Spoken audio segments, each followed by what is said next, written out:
160 Alpine College students got a few more answers today about what will happen to their tuition money.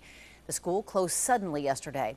It's possible they may get at least some of that tuition money back. KXLY4's McKay Allen is live at Alpine College tonight. And McKay, they had some very intense meetings today. They did. The students were here meeting with officials from a state board for a couple of hours, and they did get some questions about tuition answered. They may get some of that money back. Credits that they've earned here are still up in the air, but tonight many of them are asking the question, how legitimate, how solid are some of these for-profit colleges?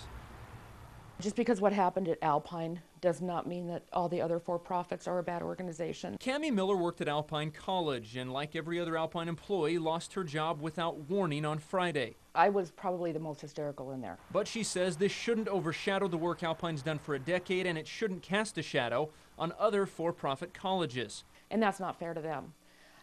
People can't judge other places based on what has happened at Alpine. But with 250 for-profit colleges in Washington, some are concerned. Tuition, for example, is on average 5 times higher at for-profit schools than at public schools offering similar training. Additionally, if students later want to transfer or get additional education, traditional schools simply won't accept their credits. We feel bad for what happened to those students. It didn't have to happen this way. David Wilson is the owner and president of Interface College in Spokane. They have around 150 students, and they've been in business since 1983. It sheds a bad light on the sector, and it's not fair. In fact, placement rates at many for-profits exceed placement rates at community colleges. Wilson insists there is a place for for-profit education in the system. We're very highly regulated. I don't think the system is broken. This is a situation where somebody, this particular school owner, made a very bad choice by closing this school without notice.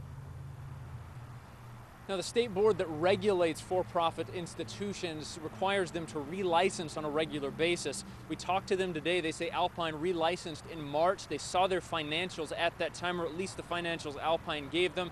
And at that point, anyway, nothing appeared to be amiss. Reporting live in the Valley, McKay Allen, KXLY4 HD News.